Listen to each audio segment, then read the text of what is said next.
Most people play iShot Amazon as a glass cannon. You dodge stuff, you panic pop flasks, and you pray nothing touches you. And when something eventually does, I turn mine into something that refuses to die.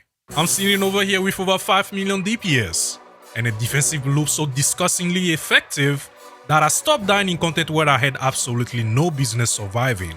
And the MVP of this entire build? Not the bow, not the Ascendancy, is this guy right here. A skill that nobody in the iShot community is even running. And by the end of this video, you will understand exactly why it changed everything about my mapping and bossing experience, how the defensive system keeps you alive when the math says you shouldn't be, and how to build this thing from scratch. But first, let me show you what this actually looks like when everything clicks.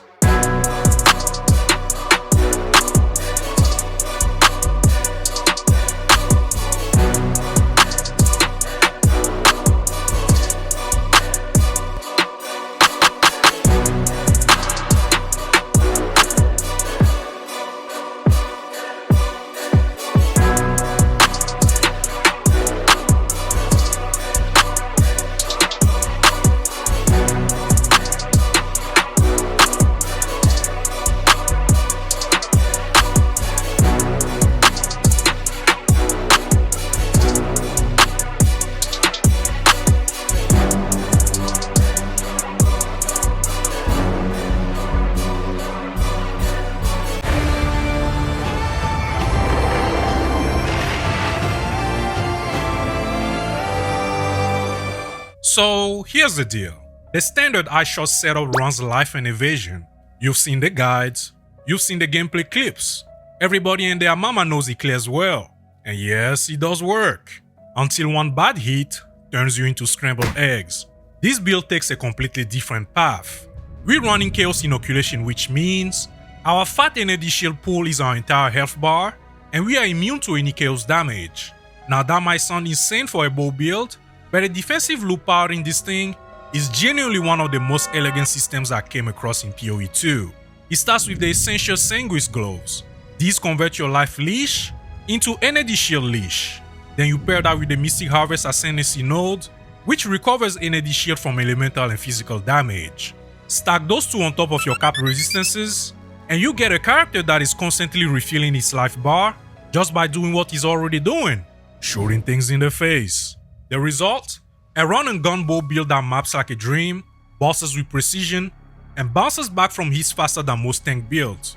Ice explosions chain across the screen, entire packs evaporate, and through it all, your energy shield just keeps coming back. 4 layers, one streamlined system, and a wingman you never saw coming. But knowing you have 4 layers of defense means absolutely nothing if you don't even know when each one earns its spot. Let me walk you through the arsenal first. Now let's talk about the full skill setup, because even though you can map with one button, you actually have 4 distinct attack skills and each one has a specific job. Let's start with your bread and butter. iShot is what you press in 95% of the time during mapping, and my brother, it is gorgeous. You fire iShot, Herald of Ice pops the frozen corpses into chain explosions, and the entire screen just evaporates. I'm talking half watching anime on the second monitor while mapping type of energy. The kind of clear that makes you forget other builds exist entirely. We support it with Rakiata's Flow, Elemental Armament, Garukan's Resolve, Rigwall's Ferocity, and Overextended, all pushing the cold damage and projectile scaling that makes this thing pop off. And here's where we break from the pack. Instead of running a Rhoa companion like every other iShot Amazon guide tells you to, we are running Mirage Archer. And boy, this skill changed the entire identity of the build for me. See, there are 3 things a Mirage Archer does that nobody talks about. First, it locks down entire areas by itself. You dodge, it spawns, and it just starts shooting everything in sight without you lifting a finger. Second, and this is the part that blew my mind, it kills things while you stun, and your Mirage Archer is still back there putting in work like nothing happened. That alone saved my life more times than I can count. But the real magic is in bossing. Mirage Archer applies constant pressure on bosses while you're busy dodging mechanics and repositioning. Effortless sustained damage stacking on top of everything else you're already doing, man. This is the wingman I never expected to become the MVP of the entire build. Now Mirage is cool and all, but there is one drawback I need to be honest with you about. See, Mirage Archer is gonna spawn every time you dodge, so sometimes you activate it before you even want to, like right before the boss fight when you're dodging through the doorway. And here's the easy fix for that. You just wait a few seconds before engaging. This lets the previous Mirage expire, then you fight on your own terms. Tornado Shot is your AoE amplifier during mapping, and your damage multiplier during bossing. Here is the key mechanic. When you fire projectiles through an active tornado, they interact with it and amplify your total damage output. So during boss fights, you place a tornado between you and the boss, and everything you fire through it is gonna hit significantly harder. We support this with overabundance, prolonged duration, magnify area, durability, and elemental armament, all designed to make the tornado linger as long as possible with the widest footprint. Barrage is your single target burst. When it's time to melt a boss, this is the finisher. Think of it this way. Eye Shot is your everyday carry, Tornado sets the stage, Mirage Archer is your wingman, and Barrage is the kill shot. When everything lines up, you unload Barrage into a tornado, and the health bar just ceases to exist. Now beyond the 4 attack skills, we got a crew working relentlessly behind the scenes. Herald of Ice is what makes mapping absolutely illegal. This is what makes every frozen kill chain into more explosions. It is literally the reason why you'll be running maps with the sound on, just to hear that pop pop pop on the screen. Herald of Thunder with Etched Radiance and Oisin Oath is sneaky important for your mana sustain. Remember this one, my friend, is going to come up again.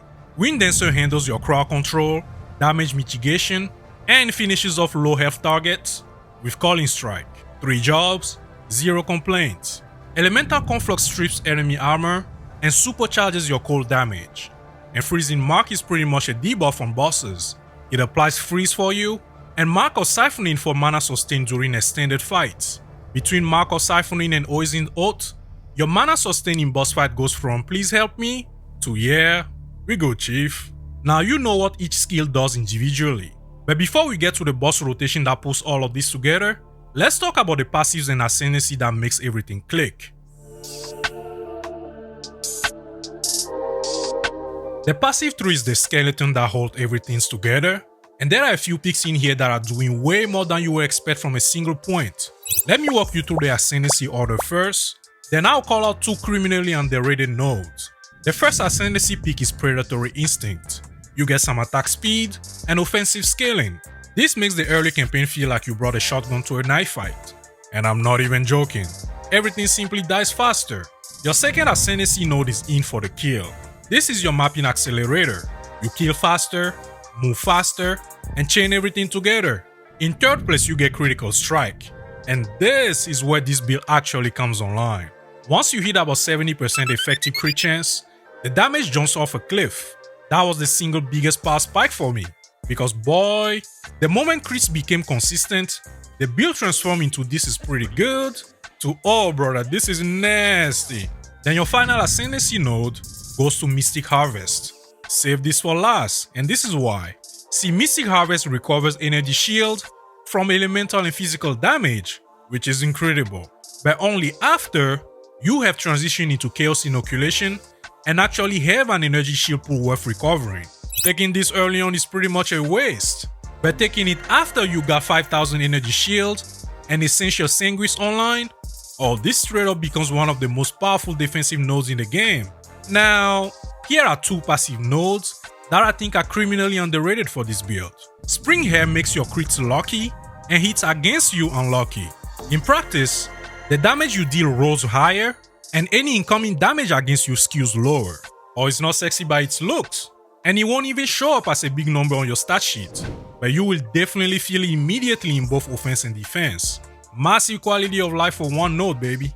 Then comes Crystal Elixir, and here's a pop quiz for you. How do you turn a conditional flask bonus into a permanent 40% elemental damage multiplier? The answer is Lavianga Spirits, of course. This flask is gonna apply its effects constantly, which means the 40% elemental damage while under the effect of a flask from Crystal Elixir just becomes permanent. For one single passive point, dude. Absolutely absurd. Okay, your Ascendancy nodes and passives are locked in. Now let's talk about the gear that brings all of this online. And I know half of you already scrolled down to this session anyway. Time to run through the gear, my guy. I'm gonna hit you with the build defining pieces first, the support slot second, and I'm gonna save the dariest trick in the entire build for last. Let's start with your main weapon, which is an obliterated bow. This is the best in slot bow that you want in this slot, but you can get away with anything that has a lot of physical damage on it. So prioritize that physical damage, plus levels to projectile skills, extra arrows if you can, and crit chance. These affixes are truly broken on a bow like this, but it's also the most expensive piece of the build, especially this late in the league, where every bow player is either hunting for the same thing or already snagged their affordable pieces. So another budget alternative for you is a well-rolled sliver-tongue. This provides genuine utility, real damage, and it's gonna carry you until you can afford a fat-ass physical damage bow. For your gloves, we got Essential Sanguis, and this is non-negotiable, my friend. I mean, you can do without it and get way more damage that way. That song go, yeah. But you can't do damage if you're already on your way to the respawn screen, my dude. Life Leech converted to Energy Shield Leech is simply a must-have for this build variant. This one line is what enables the entire Chaos Inoculation defensive system, and without these gloves, you might as well forget Chaos Inoculation exists, period. You can actually run rare gloves with attack speed and resist during leveling, then make the switch to Chaos Inoculation once you can afford these. Now for your helmet, you want the Vertex with +4 of all skills. This single item carries a massive chunk of your damage. Effective base level 24 eye shot with 30% crit is no joke, my friend, but as an alternative, you can also run an Energy Shield helmet with crit chance and resistances. You're obviously gonna lose all your skill levels, but gain way more survivability until you can afford these. Or just get a Vertex with less levels of skills, man. Your body armor is a fat Energy Shield one with resistances, and Spirit for running all your auras. This one slot is doing the heavy lifting for your health pool, so you wanna prioritize raw numbers here. Then for your belt, we got a Headhunter, and I'm not even going to pretend this is required, but right now in this current league, Headhunter is genuinely affordable. Sounds crazy, I know. And the interaction between stolen rare monster mods and your already cracked mapping setup is creative mode, my friend. Another alternative in this spot is the Ingenuity belt. Very affordable and very solid utility for your rings. Speaking of which, your rings are all about flat elemental damage for offense and resistances for your defense. But here's the one thing I'll tell you, you definitely want at least one of your rings to have Life Leech on it. This is what Essential Sanguis convert into Energy Shield Leech, and without it, your sustain loop is dead on arrival, my brother. Then for your second ring, you want to prioritize Mana Leech, because this build is mana hungry, man, I ain't even gonna lie. And your rings are where the mana problem gets either solved or doesn't. Then last but not least, you want some jewels with crit chance, increased energy shield, crit multi, and cold damage. Now here comes the dirtiest trick in the build that I was telling you about earlier. We're running 2 mana flasks, Lavyanga Spirits, and a regular mana flask. And I know you're probably thinking, but the game only lets you equip 1 mana flask, man. So how the f is this even possible? Well, truth is, once you switch to Chaos Inoculation, you don't even need a life flask anymore. So you equip a Wastegate belt temporarily, slot both mana flasks in, then unequip the Wastegate. Both flasks stay equipped, and you now got a permanent 40% more damage multiplier from Crystal Elixir and actual mana recovery. 2 birds, 1 belt swap, you're welcome. Alright, so the gear is locked in. But before you run to the trade site, we need to talk about something most build guys completely skip. Most guys don't go deep into the actual execution sequence for bosses. And truthfully with this build, bossing is not just about shooting the thing until it dies. It's a deliberate sequence, and getting the positioning right is everything. The biggest skill gap is knowing where to place the tornado relative to the boss and where to stand relative to both. When everything lines up perfectly, it's a thing of beauty. So here's the play-by-play. You start by placing the tornado shot between you and the boss. This is going to create a permanent damage zone that every projectile is going to interact with. Let the boss finish his spawn animation before you commit, because this is not yet the time to panic fire, my brother. Now you wanna dodge to spawn Mirage Archer. Your clone appears and immediately start putting pressure on the boss. Then now that there is 2 of you, apply Freezing Mark. This freezes the boss, boosting your damage significantly while also recovering your mana through Mark or Siphoning. Now all you gotta do is activate Barrage and unload directly into the tornado. When this sequence is executed cleanly, the boss dies before the Mirage Archer even disappears. I'm talking about Ice Shot Splash, Mirage Archer Sustained Fire, Tornado Shot Amplification, and Barrage Burst, all happening simultaneously on a frozen and debuffed target. And honestly, nailing this sequence for the first time is one of the most satisfying moments I've had in PoE2. It feels earned, not because you outgeared the boss, but because you outplayed the encounter. When you mess it up though, and you will early on, just fall back on Ice Shot and Mirage Archer Pressure while you reposition for another attempt. There is no shame in the fallback, bro. That's all it's here for. This is a session that is going to save you hours.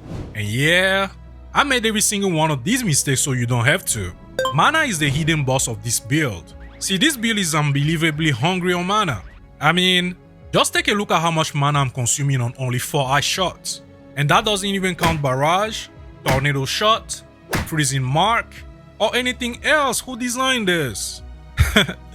There is unfortunately no single fix for this. You're gonna need all 4 of the following working together. Mana Leech on Ring is non-negotiable. Cost Efficiency Rune on your helmet reduces skill cost directly. Oizin's Oath on Herald of Thunder and Mark of Siphoning on your Freezing Mark are the 2 sustain tools I mentioned earlier. Once all 4 are in place, the build goes from constantly starving to smooth as butter. Skip even one though, and I will see you in the comment section complaining immediately. Next up, do not switch to Chaos Inoculation immediately until you have all your elemental resistances capped at 75% and at least 5000 energy shield. See, if you flip the switch too early, you're gonna get one shot repeatedly and wonder what went wrong. Get your fundamentals right and then transition into Chaos Inoculation. Now yes, this build is league startable. Lightning Arrow is still going to be king for the campaign though, but once Ice Shot comes online with crit chance and support gem levels to make it pop, it truly takes over with no shame. The beauty of this build, especially on Amazon, is that nothing here requires mirror tier gear investment. The mechanics work at every investment level and you just get more ridiculous as you throw more currency at it. Now here's my honest take on this build. The mapping on this build is pure run and gun satisfaction. One button, Herald of Ice explosions chaining across the screen, and you never have to think about it. The bossing sequence rewards mechanical skill over gear. When you nail the tornado placement into a barrage unload, it feels earned in a way that most builds can match. And the defensive system? Brother, for a bow build, this thing is obscenely tanky. Constant energy shield recovery keeps you alive through content that you have no business surviving in. Plus it's genuinely approachable. No complex weapon swaps, no piano flasking, and if something breaks, you can actually figure out what went wrong. But here is the honest other side. Mana hunger is real until you solve it, and you need multiple solutions working together. There ain't no single fix for this. The Obliterator bow is expensive, especially late league, and your physical damage mitigation is essentially non-existent when you have 0 armor and barely any evasion. You are trusting a tissue paper raincoat in a blizzard, my guy. The energy shield loop and your resistances are your only defense. And if you run into content where enemies can be frozen, well, that loop gets a lot scarier. Those are the real trade-offs. But if you already made it this far, you already know exactly what this build is and whether it's for you. So let me leave you with this. A bow build that maps with 1 button, bosses with 4, and survives through a defensive loop that most builds can only dream about, that is the Ice Shot Amazon. And if you only take one thing away from this guy, try Mirage Archer. Like seriously, drop the Rhoa and give the Archer a chance. It might just genuinely become the MVP of your build too. Full written guide and the POB link are both in the description, so you can follow along without having to rewatch this video a dozen times. If you enjoyed this build breakdown and want more guides like this, like breakdowns that explain the why behind every choice, not just what, you already know what to do. And while you're down there, hit that membership join button as well to support me. Members get early access and vote on what build I cover next. And I genuinely want to know, are you running Mirage Archer or sticking with the Rhoa? Drop it in the comments, and until then, stay stylish, stay untouchable, and may your crits always be juicy.